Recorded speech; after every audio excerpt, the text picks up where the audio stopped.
Craziness in the Kennel is here, folks, which that can only mean one thing. Gonzaga basketball is back, baby.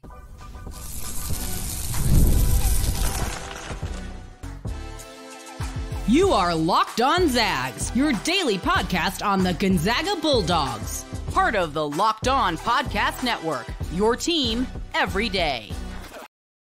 What is going on, y'all? Happy Friday, and welcome into the Locked On Zags podcast, part of the Locked On Podcast Network, your team every day. I'm your host and longtime Gonzaga podcaster, Andy Patton, here to bring you news and updates on all things Zag athletics. Today's episode of Locked On Zags is brought to you by FanDuel. Get started at FanDuel with $200 in bonus bets guaranteed when you place your first $5 bet. All right, y'all, it is Friday. It is October 4th, which means we are one day away from Craziness in the Kennel. We're going to talk about everything there is to know about Craziness, what to expect, who's going to be there. We're also going to talk about our 5 things to watch. What am I going to be looking for? What do I suggest we be looking for in this contest as a scrimmage? All that good stuff. We're going to close out the show talking about the new Pac-12. We're still talking conference realignment, still a topic, still a storyline, but instead of focusing on the new conference and what it means for Gonzaga on the men's basketball side, we're going to talk about the new teams in the league, the new league Gonzaga is joining in 2026, and what it means for Lisa Fortier and the women's basketball team. That coming up to close out the show. Let's start, though, with Craziness in the Kennel, October 5th, Saturday, 3 p.m. Pacific time, of course, at the McCarthy Athletic Center. The event, if you were hoping to get tickets, it's sold out in 30 minutes flat, according to the team in a press release. That is not a surprise. We have seen this event typically not be one that is particularly easy to get into, and that remains the case here. However, just because you're not able to go to the game, either because you didn't get tickets or you don't live in Spokane, you are able to watch the event. It will be streaming on SWX if you're in the Spokane area. It will be streaming on their website, swxlocalsports.com. For those of you out of the Spokane market, that's how I intend to watch it. Hopefully that stream will set up just fine and we'll be able to get a strong look at this event. Now, again, we're going to talk more about the specific things I'll be watching for in terms of like players and things of that nature in the second segment, but I want to just kind of focus on the general logistics of the event and the key thing, the most important aspect of the event, a first look at Gonzaga's new players. And there's a lot of them.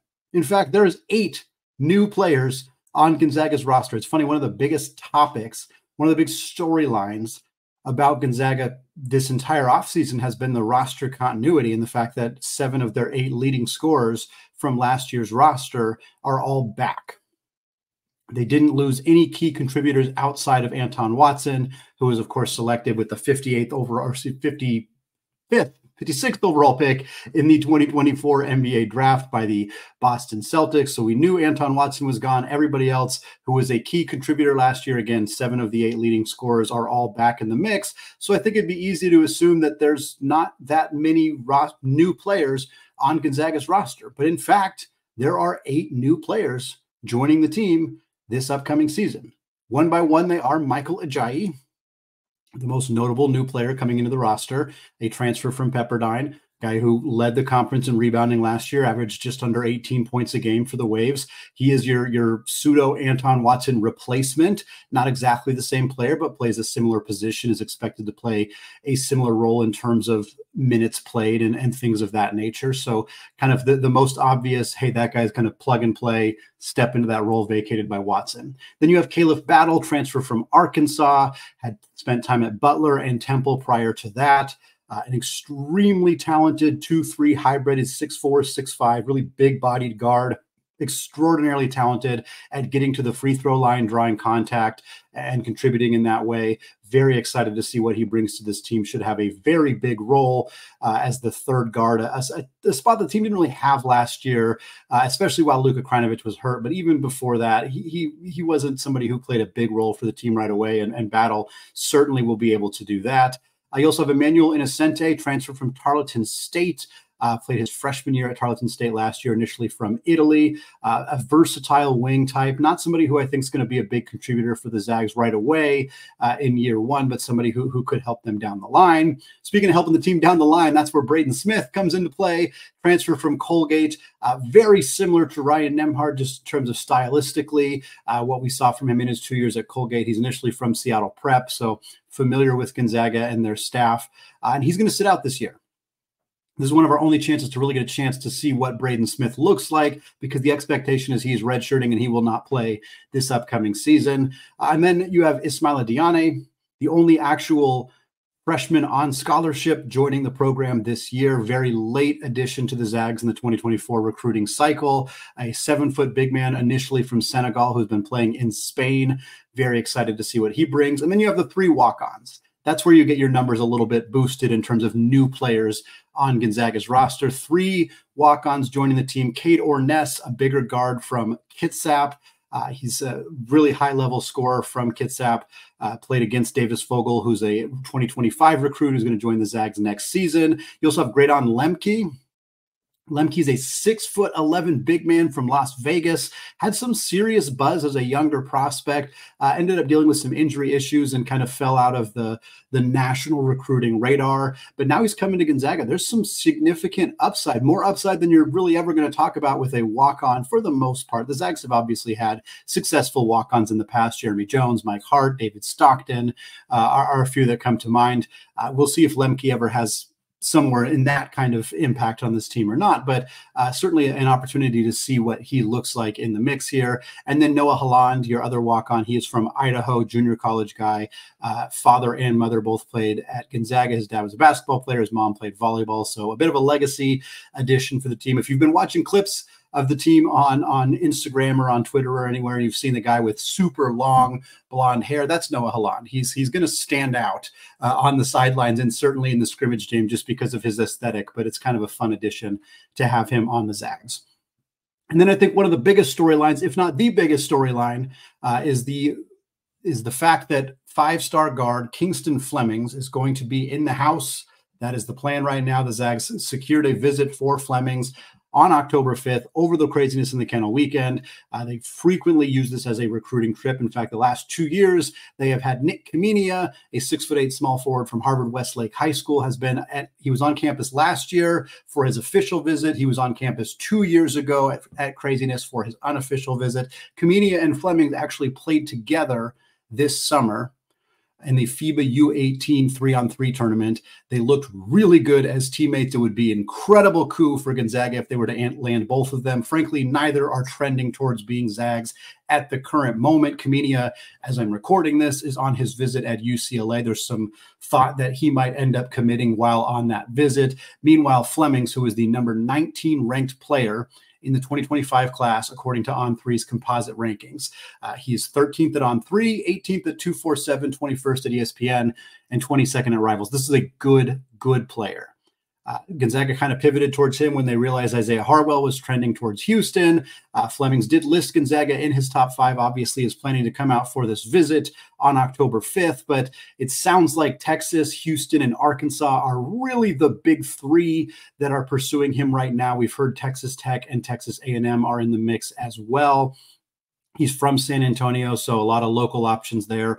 Arkansas, John Calipari is really good at recruiting 5-star talent, so certainly makes sense that they're in the mix as well. I don't put a ton of stock into On3's predictions, but they have Gonzaga as very low odds to land Kingston Flemings. It may not mean everything, but it doesn't mean nothing either. So certainly we'll see if Gonzaga is able to make a strong push for him on this recruiting visit and potentially shift those odds a little bit more in their favor. Last thing before we talk about our keys or our things to watch for this event, just a little bit of the schedule. We don't know the exact schedule for this event, but in the past, player intros is kind of the biggest part of the event, just an opportunity for these guys to come out into the kennel for the first time, get cheered on by the crowd, be on the video camera, things like that. Then there's typically a series of events, a skills challenge of sorts, a 3-point shootout. In the past, they've done a dunk contest. I don't think they have done it lately. I don't know if we're going to see that for this year's event, but I would expect to see the intros, the skills challenge, the 3-point shootout, and then the main event, the scrimmage. And we don't know what the rosters are going to look like. We don't know who Mark Few is going to pit against who, how it's going to work. And those are some of the things we're going to be looking for. There's some individual matchups I'm really excited to see. There's some players I'm really excited to see. There's some specific elements of certain players' games that I'm excited to see. And that's what we're going to talk about now. What are we looking for at Kraziness and Kennel? What are we going to be talking about next week after this event is over? We're going to talk about that in just a second. But first, folks, let's talk about FanDuel. NFL fans, you can start the season with a big return on FanDuel, America's #1 sportsbook. Right now, when you get a hunch in the middle of a game, you can check out the latest stats, view live play-by-play, and so much more, all on the same page where you place your bets. And you get started right now with $200 in bonus bets, guaranteed, when you place your first $5 bet. And folks, after Saturday, you might be feeling juiced about the Gonzaga Bulldogs, and their odds right now are plus 2,000 to win that 2025 national championship. Before they go down, let's capitalize on that potential investment. Throw $5 down. Again, you get $200 in guaranteed. Whether you win or lose, you get that $200 in bonus bets. So there's no reason not to toss $5 down on the Zags. Go to FanDuel.com to do so right now. America's #1 sportsbook. All right, folks, segment 2, still Andy Patton, still Locked On Zags podcast, and we're still talking about Kraziness in the Kennel. Saturday, October 5th, 3 p.m., McCarthy Athletic Center, streaming on swxlocalsports.com. And I want to tell you what I'm going to be looking for. These are the things that are going to be on my mind, the things that I think are going to be on a lot of Gonzaga fans' minds. Just what are we wanting to see out of this event? We don't care which team wins. I'm not particularly concerned about, like, oh, Nolan Hickman went 0 for 3 from 3. Like, those kind of things are not super significant. It's more about seeing some of the newcomers, seeing the roles that they're projected to do. And it's important to note that this is a scrimmage game. This is for the fans. Mark Few has acknowledged this pretty much every single year. This is not an event to be taken super seriously. That doesn't mean there are not things we can learn or things we can deduce or project or theorize on. It's a daily podcast about the Gonzaga Bulldogs. You can bet we're going to do some of that stuff. But also, remember that this is an event catered to the fans. Mark Few does not want this to be a nitty-gritty practice where he's constantly stopping things, yelling at players, repositioning players. He doesn't want to give away his entire playbook since this is televised.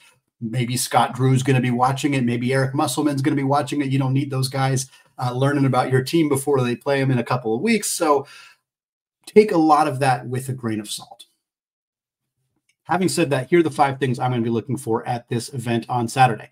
Number 1, let's see what the young big is made of. I am most excited in this event to see some real minutes from Ismaila Diani.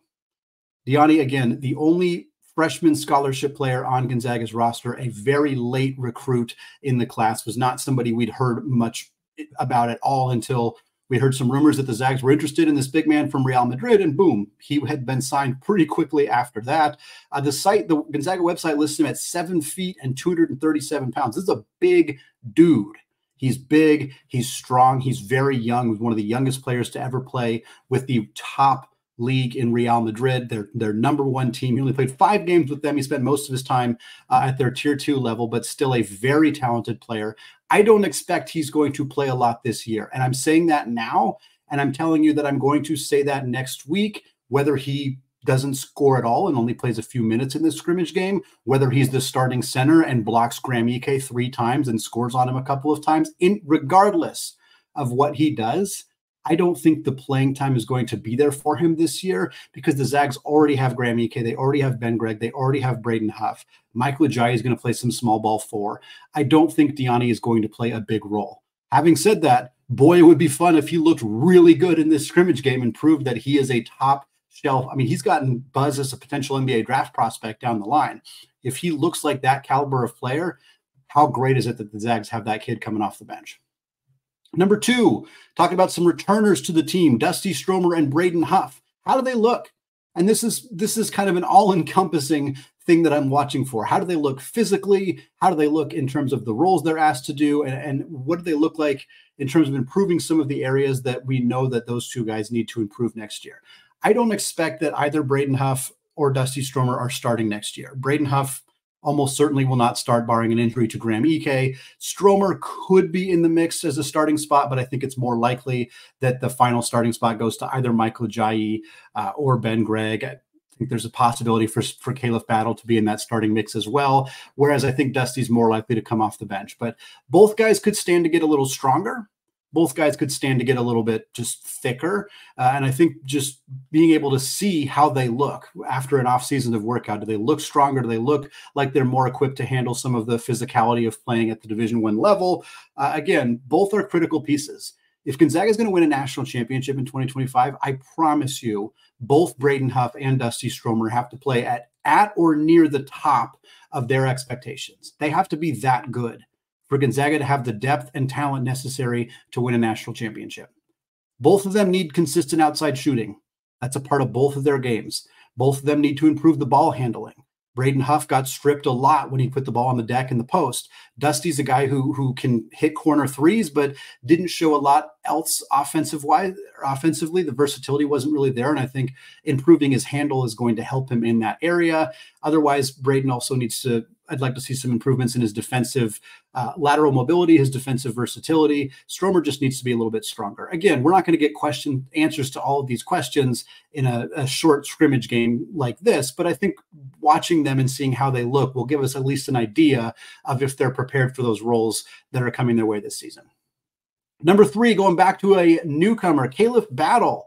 I just want to see what style he plays, what he looks like. Again, a more free-for-all scrimmage type is probably going to be advantageous for what we know about Caleb Battle, and it may not necessarily translate over to a more structured actual lineup. I mean, again, in this scrimmage game, he's not going to be teammates with both Nolan Hickman and Ryan Nembhard, most likely. He's not going to be playing alongside some of the guys he's going to spend the majority of the time playing alongside when the actual season rolls around. But Mark Few has described Caleb Battle as a player that is unlike any player the Zags have had previously. He's not in the archetype of players they traditionally roster. That intrigues me. I've seen plenty of him at Arkansas. I've seen clips of him from his time at Temple and Butler, and I saw some full Arkansas games last year. I can see what Mark Few is talking about. He loves to put the ball on the deck. He loves to drive to the rim. He loves to draw contact and get to the free throw line. I continue to say this stat on the show.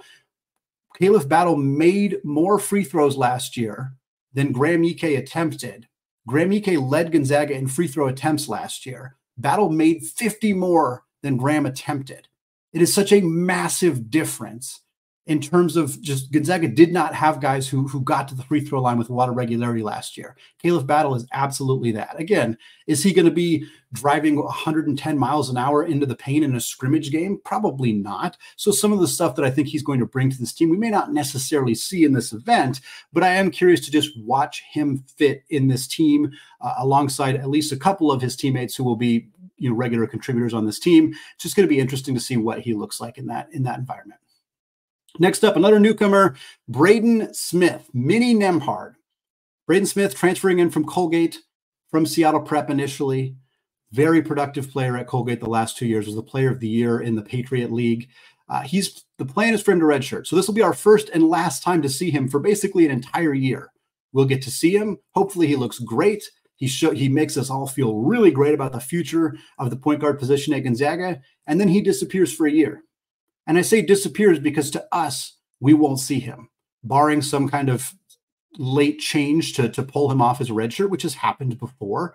If that doesn't happen, we won't see much of Braden Smith. But he's going to be working hard at practice. I really hope in this scrimmage game that he and Ryan Nembhard are on separate teams. I suspect they will be. And I want to see them defend each other. I want to see them play against each other. I want to see how that matchup plays out. Because what that is, what we see, it is in a slightly more relaxed environment, but what we'll see with those two guys guarding each other in this scrimmage is what's going to be happening every single day in practice from now until the end of the season. And that to me is tremendous Ryan Nembhard getting challenged by somebody like Braden Smith is going to make Ryan Nembhard better this year, and it's going to make Braden Smith better next year. That is a winning combination. And watching them in this scrimmage game, getting a chance to see what the future point guard looks like at Gonzaga is a really fun element of this scrimmage game that I'm excited to get a chance to see. And then number 5, getting to see the walk-ons in their first chance in the Kennel. I mean, it's Caleb Battle's first time in the Kennel too, and same with Emmanuel Innocente and some of those other guys. But I mean, it's not Michael Ajayi's first time in the Kennel. But for the walk-ons, this is a lifelong dream of theirs. Somebody like Kate Orness and Noah Holland, again, Holland's family. His parents both went to Gonzaga, both played sports there. Orness is a local kid from Kitsap High School. For them to have grown up rooting for Gonzaga and wanting to play at Gonzaga, to now get the opportunity to be on that floor, that's an incredible moment for both of them, and something that I'm excited to see. I just like seeing kids have that dream realized and get that opportunity. The walk-ons probably won't play much in the scrimmage game, but they'll probably play, assuming they're healthy. Lemke's somebody I'm not quite sure. He was dealing with some pretty serious injury stuff in high school, so I'm not sure if he's going to be healthy.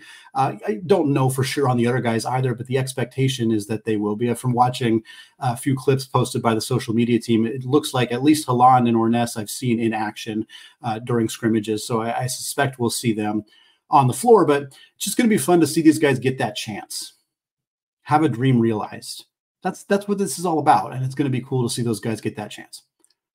Well, that's all we got for Kraziness right now. Of course, we will recap this event next week. Really looking forward to sharing the thoughts on that and hearing some of y'all's questions about the event after it's done. We're going to move on now and close out the show talking about Gonzaga joining the Pac-12 again, but instead of talking about it from a men's basketball perspective, we're going to talk about what this means for Lisa Fortier and the women's team, all coming up in just a second.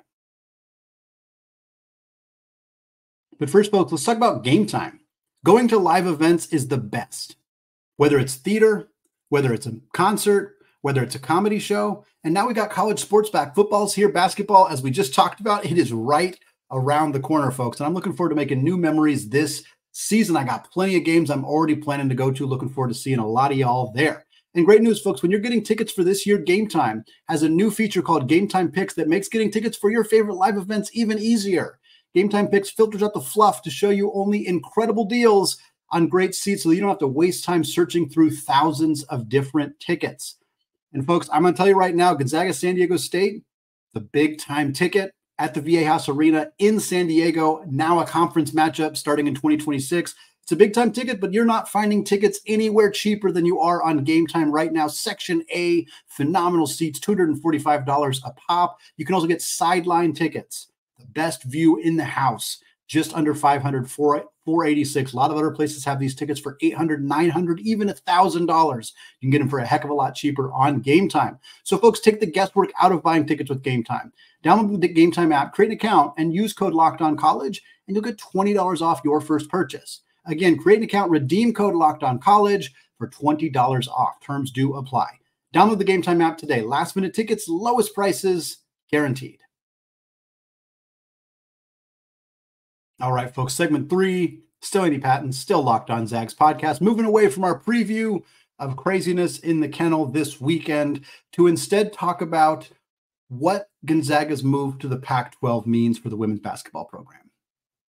Again, conference realignment, it's still the talking point. It's still the conversation. Until we know what that Pac-12 looks like, until they finalize things, this is going to be a continuous talking point here on Locked On Zags. I know the Zags aren't joining until 2026. We got a full season and then a whole nother season before we actually end up in that conference. But it's worth exploring what these moves mean, not just for the men's basketball team, but for the women's basketball team as well. So let's talk about what that means. Because everybody knows that the Gonzaga's men's team has been wanting to be in a more competitive conference than the WCC. But it's worth pointing out the WCC, from a men's basketball perspective, far more competitive than it is on the women's side. This has been a tough couple of years since BYU departed the conference. It's been a tough couple of years for Lisa Fortier and the women's team. They are just obliterating everybody that they're playing in the league. They're beating teams like 45 points. Last year, at one point, I think like more than half of their their conference games, they won by 20 plus points. Yvonne Egypt missed a couple of games in the middle of the season because she was representing her country, Canada, for a tournament before the Olympics, and it just didn't even matter. It just didn't even matter. This team was so much head and shoulders above everybody else in the WCC. The problem is that the Zags have been treated as such by the selection committee on the women's basketball side. Gonzaga does not get the same level of respect that the men's team does when they put up similar records because, and justifiably so, because their strength of schedule is not as good. Lisa and the women's team, they do a great job of scheduling the non-conference. That's not the issue. It's just that the WCC drags them down in a fairly significant way. It kind of feels like what it felt like at Gonzaga in the early 2010s, late 2000s. After the Adam Morrison era, before the Zags, broke all the way through and were the #1 ranked team in the country, and before they were in the national championship game in 2017, like that era was when Gonzaga was clearly above the rest of the WCC and no longer just like a darling mid-major team, but they hadn't quite ascended to that like elite level. And it feels like the women's team is sort of in that conversation right now, and not having quality competition in the WCC is a negative contributing factor for this team. The old Pac-12 was elite. And if Lisa Fortier and the women's team could have joined that conference, boy, howdy, would that be a different conversation. But this new version doesn't have Stanford, doesn't have Oregon, it doesn't have USC or UCLA or Washington or any of those other teams that helped make that conference so incredible. It does have Oregon State and Washington State, but they're both going to be in the WCC this season and next season. So Gonzaga on both sides, men's and women's, gets a kind of a jump start in being in the same conference with those two teams. On the men's side, it doesn't move the needle all that much. On the women's side, more so. Oregon State went to the Elite Eight last year. Now it was talked about how much of their roster disintegrated after the season. Everybody hit the transfer portal. There was a lot of frustration among the fan base of how this conference falling apart destroyed what was a really, really fun women's basketball conference. And in particular, both Oregon State and Washington State were good. Oregon State better, but both teams were good. And now they joined the WCC, where it's going to be hard to recruit. It's going to be hard for them to land the same caliber of talent in the West Coast Conference because of what I just said, because we know the WCC is not very good. Yes, Gonzaga, Oregon State, Washington State elevates the level of the WCC, but not to the point where those teams are going to be able to recruit the same amount of talent. How quickly they can get back to that level of talent when the Pac-12 is reformed and Gonzaga's in it, that remains to be seen. But the problem is that the other new schools, while a lot of them move the needle in a pretty dramatically positive way on the men's side, they're not doing it on the women's side either. Here are the teams that are joining the Pac-12. It's Colorado State, Boise State, San Diego State, Fresno State, and Utah State. All of those teams except Fresno State made the NCAA tournament last year on the men's side. None of them made the NCAA tournament last year on the women's side. In fact, none of them have made the NCAA tournament on the women's side since 2019. Boise State made the tournament in 2018-19 season. That's the last time any of these schools have gone dancing on the women's side. Colorado State was 100th in the net last year. That's the highest of any of these five teams. That would be third in the WCC last year behind Gonzaga and Santa Clara. Santa Clara was, I think, 93rd. Portland was like 103rd. So this Colorado State team would be one of the better WCC teams. 19-11 last year. The last time they made the tournament was 2016. Now, they were 31-2 that season, and they got an 11 seed and got beat in the first round. Mountain West does not get a lot of love from the selection committee on the women's side. Boise State was 19-14 last year, 139th in the net. Again, they were really good for about a 5-year stretch from 2014 to 2019. Haven't been all that good since then. San Diego State did win 20 games last year. They did finish 145th in the net, but they until very recently, this has not been a good team on the women's side either. Last tournament appearance was 2012. They've had back-to-back 20-win seasons. Maybe the men's success is starting to carry over on the women's side, but that's not a team that's on par with their men's team just yet. Fresno State was 215th in the net last year. The last time they made the tournament was 2014. Granted, they went 25-7 and 16-2 in the 2019-20 season. The only reason they didn't make the NCAA tournament because there was not an NCAA tournament that year. So that's unfair to hold that against them.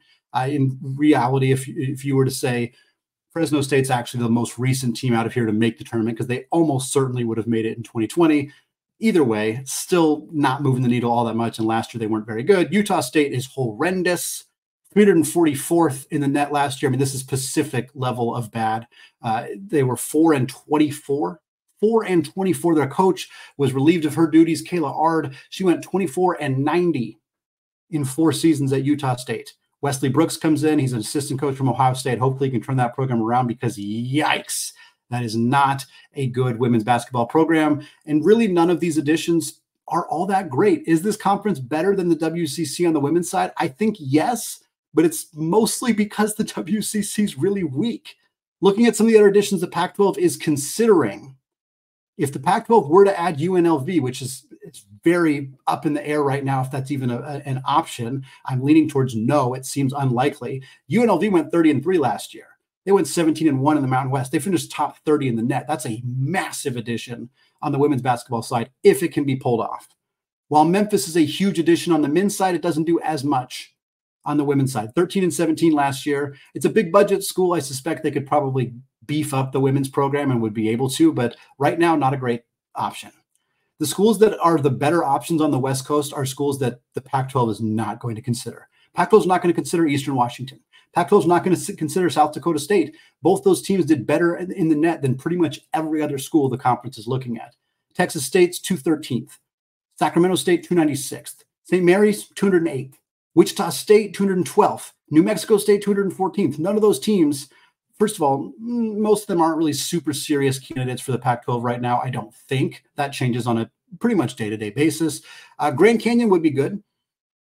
Grand Canyon would be good on the men's side. It'd be good on the baseball side. It would also be good on the women's side. They were 93rd in the net last year. And keep in mind, we're talking about one metric, the net ranking for one season. Obviously, there is more to this conversation than just that, but it's a quick snapshot of how competitive these teams were last season, which is the most up-to-date numbers that we have. We will certainly revisit this next offseason and the offseason after that as we get prepared for Gonzaga's move into the conference. But the crux of the issue, the simple fact is this: mid-major basketball on the women's side is not as competitive as it is on the men's side. There is the big brands the big branded schools are more likely to gobble up a bunch of talent in women's basketball, where the smaller schools, they have little to no budget to be able to afford talented players on the women's side, to be able to afford coaches, to be able to send their teams out to recruiting. These mid-major schools just can't do it. So that's why you see the majority of the teams that dominate in women's basketball are almost always high major schools, whereas on the men's side, you're more likely to see some parity in that area. So unfortunately, the Pac-12's whatever other additions they make are unlikely to help make that women's basketball side better. But if those schools then reinvest some of the extra money they get from joining the Pac-12 into beefing up their women's basketball programs, hopefully that'll be a positive thing down the line for the entire conference and specifically for the Gonzaga women's basketball program. It's going to wrap it up for me today here on the Locked On Zags podcast. Folks, thank you so much for making the show your first listen or your first watch of the day. So excited for Kraziness and the Kennel. So excited that the next episode of this podcast, we will be talking about actual basketball that we saw live in person, or at least live on TV, real basketball to discuss and analyze coming your way next week. We'll continue our player preview series, continue talking conference realignment as well as we get prepped for the rest of the month and then the start of the season. 1 month from today, November 4th, when Baylor comes to town. Cannot wait. Thanks again for listening, folks. Have an incredible weekend. And as always, go Zags.